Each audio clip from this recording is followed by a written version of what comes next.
कहते हैं कि हर चमकने वाली चीज सोना नहीं होती। कभी कभी लोग पीतल को भी सोना समझ बैठते हैं। आज की कहानी में भी कुछ ऐसा ही होता है। एक लड़के ने मैट्रिमोनियल साइट पर अपनी शादी के लिए एक प्रोफाइल डाला था ताकि उसकी शादी हो सके। अब उसने अपनी प्रोफाइल में अच्छी अच्छी बातें लिखी थी, ऐसी बातें कि कोई भी देखकर उससे बातचीत करने की कोशिश करे। जब लड़कियां उसे देखती थी, उससे बातचीत करने की कोशिश करती थी, तो शुरुआत में चैटिंग होती थी। चैट के बाद वो एक दूसरे से नंबर भी शेयर कर लिया करते थे, और नंबर शेयर करने के बाद जब उनकी बहुत सारी बातें होती थी तो पता चलता था कि उस लड़के को अंग्रेजी नहीं आती। हालांकि देखने में वो साउथ फिल्म के हीरो के जैसा दिखता था, और इसलिए उससे उसकी प्रोफाइल को देखकर कोई भी अट्रैक्ट हो जाया करता था। धीरे धीरे करके लगभग 9 लड़कियों ने उसको रिजेक्ट कर दिया, और रिजेक्ट करने के बाद उससे शादी नहीं की। लेकिन वो लड़का लाइन में लगा हुआ था, प्रोफाइल उसकी लाइन में लगी हुई थी ताकि कोई लड़की तो आएगी, उससे शादी करेगी। शादी होती जरूर है, लेकिन शादी के बाद जब असलियत खुलासा होता है तो हर कोई इस शादी को लेकर हैरान था। उन्हें लग रहा था कि ऐसा तो हो ही नहीं सकता। वाकई आज की कहानी कुछ ऐसी ही है जो आपको सोचने पर मजबूर कर देगी, आपको सन्न कर देगी। आदाब, नमस्कार, सत श्री अकाल। मैं उस्मान सैफी। आज की जो सच्ची घटना मैं आपको सुनाने जा रहा हूं, ये सच्ची घटना है तो कर्नाटक प्रदेश के मैसूर की, लेकिन शुरू होती है आंध्र प्रदेश के विशाखापट्टनम से। दरअसल मल्टीनेशनल कंपनी में सॉफ्टवेयर इंजीनियर 45 साल की प्रिया, जिसका तलाक हो चुका था। अब तलाक के बाद वो एक नई जिंदगी शुरू करना चाहती थी, इसलिए उसने मैट्रिमोनियल साइट पर वो लड़का तलाश कर रही थी, देख रही थी। और एक दिन उससे एक प्रोफाइल दिखाई देती है महेश केबी नायक की, जो कि कर्नाटक प्रदेश के मैसूर शहर का रहने वाला।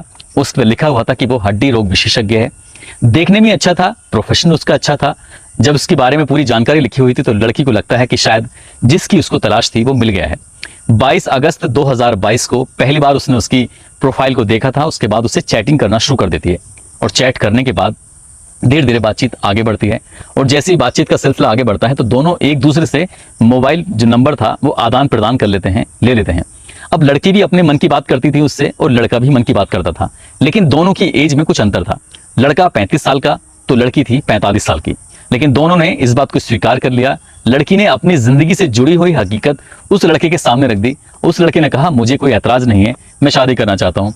जब भी मैं देखता हूँ तो लड़कियां मुझे अंग्रेजी ना आने की वजह से फेल कर देती हैं, शादी तो करनी ही है। लड़की भी सुंदर थी, लेकिन वो 45 साल की थी जरूर, लेकिन लगती नहीं थी। कुल मिलाकर दोनों आपस में जब बातचीत का सिलसिला आगे शुरू करते हैं तो ये शर्त रखते हैं कि पहले हम एक दूसरे को समझ लें, एक दूसरे को जान लें, और जब जान लेंगे, समझ लेंगे, तो फिर आगे चल के शादी का फैसला लेंगे। ठीक वैसा ही होता है। लड़की ने कहा कि अगर तुम्हें कोई ऐतराज ना हो तो क्या मैं तुमसे मिलने आ सकती हूँ। तब लड़की विशाखापट्टनम से मैसूर शहर के लिए चलती है 22 दिसंबर 2022 को।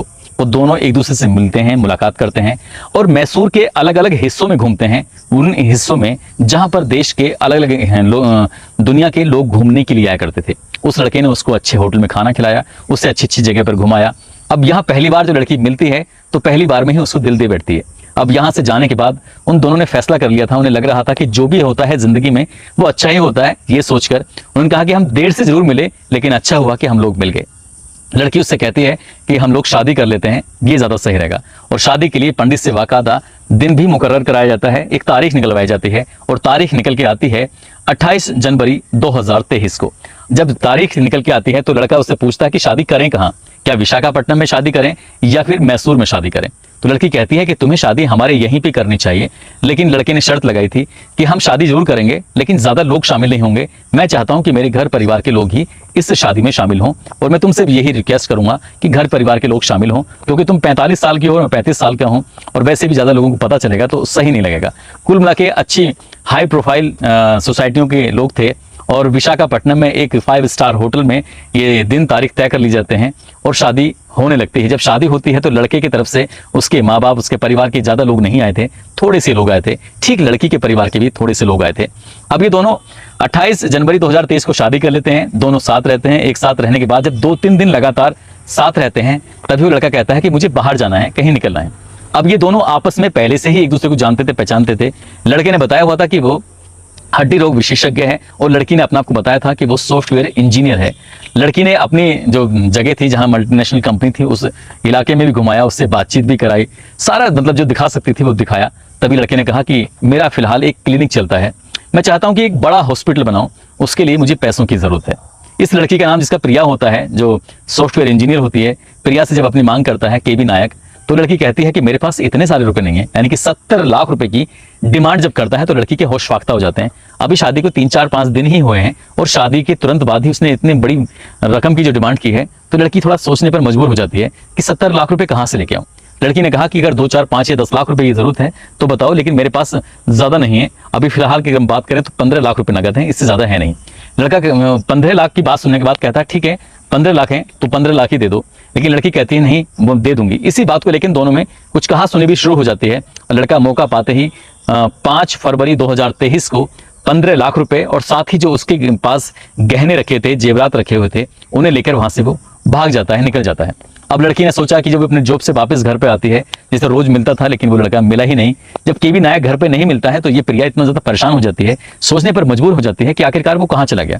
उसको फोन करती है तो शुरुआत में तो फोन उठता है, वो कहता है कि मैं किसी काम से बाहर निकला हुआ हूँ, आ जाऊंगा।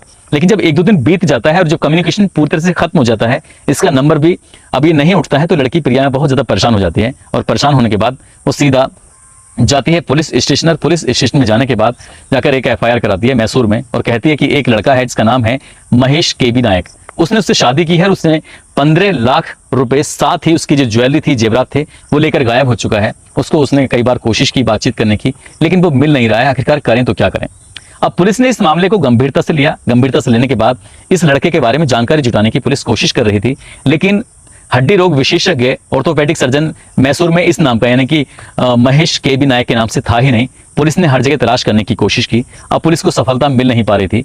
तब पुलिस ने अब उस लड़की से एक जो नंबर था जिससे बातचीत होती थी, वो नंबर भी नोट कराया हुआ था। तो पुलिस ने उसका जो नंबर था सर्विलांस पे लगाया। सर्विलांस लगाने के बाद जो उसकी लोकेशन वगैरह, कई महीने बीत जाते हैं, यानी कि बात है जुलाई के प्रथम सप्ताह की, उसकी लोकेशन मिलती है। और लोकेशन मिलती है तुमकुरू में लोकेशन मिलती है। तुमकुरू में लोकेशन मिलने के बाद 9 जुलाई को इसे गिरफ्तार कर लिया था। गिरफ्तार करने के बाद पुलिस इसको लेके आती है। साथ ही पुलिस इसका जो सीडीआर था वो भी निकलवा लेती है। और सीडीआर निकलवाने के बाद कुछ नंबरों पर इसकी लगातार बातचीत होती थी। तो यहाँ की जो एक एम राधा नाम की एक सब इंस्पेक्टर होती हैं, उन्होंने इन नंबरों पर बातचीत करने की कोशिश की कि आखिरकार ये नंबर किसके हैं, कौन है।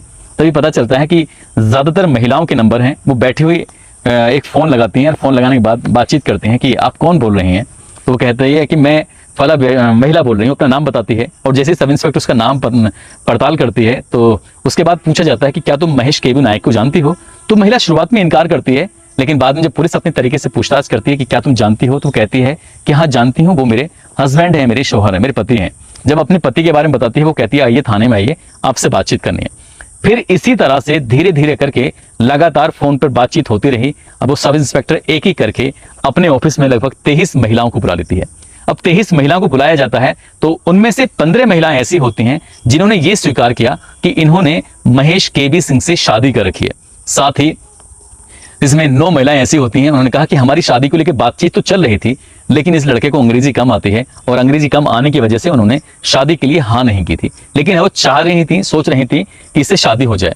जब ये सब इंस्पेक्टर ये बात सुनती है तो उससे बड़ी हैरानी होती है। और इससे भी ज्यादा हैरानी इस बात की होती है कि लगभग 5 महिलाओं ने यह स्वीकार किया कि उन्होंने लगभग 3 करोड़ रुपए इस महेश केबी नायक को दे दिए हैं और जो कभी वापस मिलने की संभावना दिखती ही नहीं है। जब महिला सब इंस्पेक्टर की बात सुन रही थी तो उसको यकीन नहीं हो रहा था। साथ ही जो 15 ऐसी महिलाएं आई थी जिन्होंने ये स्वीकार कर लिया था कि इनकी शादी हो चुकी है, 15 में से 3 महिलाएं ऐसी थी जिन्होंने ये भी स्वीकार किया कि उनको 5 बच्चे हैं और वो 5 बच्चे इसी केबी नायक की वजह से ही पैदा हुए हैं। तो ये बात जब उन्होंने, यानी कि सब इंस्पेक्टर एम राधा ने उच्च अधिकारियों से बताया कि सर ये जो शिकायत है प्रिया की अकेली की नहीं है, बल्कि ऐसी 15 और महिलाएं हैं जिन्होंने शिकायत की है। इनमें से 9 महिलाएं अलग हैं जिनसे शादी करना चाहता था, यानी कि अब तक ये लगभग 24 महिलाओं से शादी कर लेता यदि इसकी अंग्रेजी ठीक ठाक होती। अब पुलिस ने उसको पकड़ तो रखा ही था। पकड़ने के बाद उससे जब सख्ती से पूछताछ करती है पुलिस अपने तरीके से, तो शुरुआत में तो वो इधर उधर की बातें कर रहा था, लेकिन जब सभी महिलाओं के नाम, उनके पता, उनके एड्रेस सब कुछ दिखाए गए, उनके फोटोग्राफ्स दिखाए गए, तब कहीं जाकर महेश केबी सिंह टूट जाता है और अपनी जिंदगी से जुड़ी हुई हकीकत सामने रखता है। तो पुलिस को वाकई हैरानी होती है। दरअसल ये इस लड़के के माता पिता हैं और माता पिता के साथ साथ ये 2 भाई भी हैं इसके, और ये रहने वाला है बेंगलुरु शहर का एक शंकरी एक जगह है, वहां का रहना है, वन शंकरी वहां का रहने वाला था। ये साल 2013 में पहली शादी करता है मैट्रिमोनियल साइट के माध्यम से, और शादी करने के बाद वहां बताता कुछ हो रहा है कि वो इंजीनियर है, लेकिन वो इंजीनियर होता नहीं है। वो 5वीं पास था पढ़ा लिखा ज्यादा होता ही नहीं है। हालांकि उसको बचपन से एक्टिंग करने का शौक था, वो फिल्मों में अपनी किस्मत आजमाना चाहता था, इसलिए बातचीत करने में माहिर था, उसकी बातों में बात मिठास होती थी। और जब ये लड़कियों से चैटिंग करता था, चैटिंग के बाद फोन पे बातचीत करता था, तो कोई भी लड़की, कोई भी महिला आकर्षित हो जाती थी। लेकिन बातचीत के दौरान ये सबसे पहले एक बात देखता था, महिला की उम्र ज्यादा हो तो चलेगी, महिला विधवा हो तो चलेगी, महिला तलाकशुदा हो तो चलेगी, लेकिन सबसे ज्यादा उसके पास पैसा होना चाहिए, वो अमीर होनी चाहिए। इसे कोई मायने नहीं रखता वो तलाकशुदा हो, विधवा हो या उसको बच्चे हैं, इससे कोई फर्क नहीं पड़ता, लेकिन वो अमीर होनी चाहिए।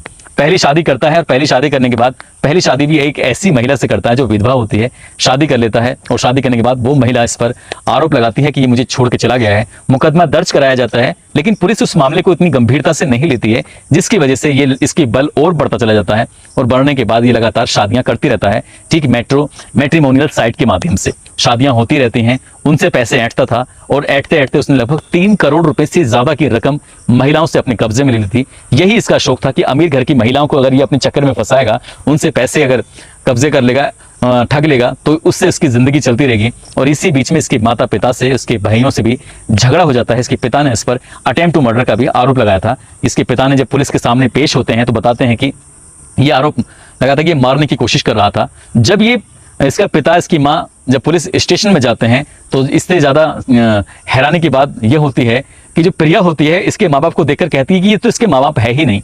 जब ये बात कही जाती है तो कहते हैं कि यही इसके असली माँ बाप हैं। तो वो कहती है कि जो शादी में आए थे, जो फोटोग्राफ्स दिखाए जाते हैं, तो फिर ये कौन थे? तो पता चलता है कि वो भी एक्टिंग करने वाले थे। वो जब भी शादी करता था तो नकली माँ बाप लेके आया करता था, नकली भाई बहन बनाकर लेके आया करता था, नकली रिश्तेदार लेके आया करता था और उनको वो पैसे दिया करता था। किसी को 3,000 रुपए तो किसी को 4,000 रुपए, किसी को 5,000 रुपए। वो हिसाब से, अपने वक्त के हिसाब से उन्हें कैसे मैनेज करता था कलाकारों को, ये तो पता नहीं, लेकिन कलाकार इसकी शादी में कोई परिवार का हिस्सा बन के आया करते थे और सामने वाली महिलाओं को, उन्हें यकीन होता था कि ये जो आया है ठीक वैसे ही आया है। साथ ही ये अच्छे घरों की लड़कियों को उन्हें अपने जाल में फंसाने की कोशिश करता था। और 15 शादियों का राज इसकी सीडीआर के माध्यम से जो खुलासा होता है, तो पुलिस को, खासकर एम राधा जो होती हैं, सब इंस्पेक्टर जो इस मामले की जांच पड़ताल कर रही थी, उनको यकीन ही नहीं हो रहा था कि ये व्यक्ति इतना शातिर आखिरकार कैसे हो सकता है। पुलिस ने इसे गिरफ्तार कर लिया है। संबंधित धाराओं में मुकदमा दर्ज हो ही चुका है। इसके खिलाफ जांच चल रही है। चार्जशीट कम से कम समय में लगाकर इसके खिलाफ कोर्ट से अधिक सजा दिलाने की बात की जा रही है। आगे क्या होगा, कोर्ट इसे कब सजा देगा, ये तो खैर पता नहीं, लेकिन अखबारों के और सोशल मीडिया के माध्यम से जब कहानी लोगों के सामने आती है कि एक व्यक्ति ने 15 शादियां कर ली हैं, तो लोगों को यकीन नहीं हो रहा था। और 9 शादियां बिल्कुल तैयार थी, बस अंग्रेजी अगर इसे आती, अंग्रेजी बोलना अगर ये जानता, तो शायद ये 9 शादियां भी कर लेता और न जाने कितनी लड़कियों को इसने रिजेक्ट कर दिया था। दोस्तों, इस घटनाक्रम को सुनाने का उद्देश्य किसी को परेशान करना नहीं है, किसी का दिल दुखाना नहीं है, बल्कि आपको जागरूक करना है, आपको सचेत करना है, आपको बताना है कि यदि कोई भी शादी कर रहा है, खासकर इंटरनेट की दुनिया के माध्यम से, चाहे वो मैट्रिमोनियल साइट हो या फिर सोशल मीडिया की जो अलग अलग प्लेटफॉर्म है, ट्विटर है या फिर फेसबुक है या व्हाट्सएप है, ऐसे बहुत सारे साधन हैं, इंस्टाग्राम है, वहां पर अगर लड़कियां या लड़के मिल रहे हैं तो पहले उनकी पूरी अच्छी तरह से छानबीन कर ली जाए, उनके बारे में जानकारी जुटा ली जाए। कहते हैं कि जो शादियां अरेंज मैरिज के माध्यम से होती हैं वो लंबे समय तक चलती हैं, लेकिन लव मैरिज की जो शादियां होती हैं वो कम दिनों इसलिए चलती हैं क्योंकि उनमें बहुत सारी जो सच्चाइयां होती हैं उनको छुपा लिया जाता है, और छुपाने की वजह से ही जब ये हकीकत सामने आती है कुछ वक्त के बाद, तो रिश्ते कमजोर पड़ जाते हैं, टूट जाते हैं। और इस कहानी में कुछ ऐसे ही होता है। इस कहानी में 15 जो शादियां कर रखी थी, ये अपनी पत्नियों से काफी दिन तक दूर रहता था। किसी से कहता कि मैं 1 साल के लिए कमाने के लिए बाहर जा रहा हूं, किसी से 2 साल के लिए कह के निकल जाया करता था। और इसी तरह से लगभग 10 साल में इसने 15 शादियां कर ली थी और उन्हें मैनेज भी कर रहा था, उनसे बातचीत भी कर रहा था, उनसे बच्चे भी पैदा हो रहे थे। लेकिन कुछ महिलाओं ने लोक लाज की वजह से, कि जो उनका पति छोड़कर चला गया था, किसी से शिकायत नहीं कर रही थी कि ताकि, क्योंकि उसमें कई विधवाएं होती थी, कई तलाकशुदा होती थी, उन्हें लगता था कि शायद अगर किसी को बताएंगे तो बदनामी हो जाएगी। दोस्तों, जाते जाते आज कुछ लोगों के जन्मदिन हैं, जिसमें लवली रावत हैं, छोटू यादव हैं जो मंझावली के रहने वाले हैं, सचिन प्रताप हैं जो उत्तर प्रदेश के रहने वाले हैं। इनको जन्मदिन की बहुत सारी शुभकामनाएं, बहुत बहुत मुबारकबाद। साथ ही तौफीक अंसारी हैं, राजीव पाठक, यशपाल मल्होत्रा, मोहम्मद हुसैन, अक्षय कुमार, नरसी गुज्जर, शैलेंद्र पाल, इरफान अंसारी, मोहम्मद अरमान अंसारी, प्रदुमन राय, शानू खान, शशिकांत कुमार, अयान कुरैशी, यूसुफ खान, इन लोगों ने नाम लेने की अपील की थी। आप सब लोग अपना ख्याल रखें, सुरक्षित रहें। जय हिंद, जय भारत।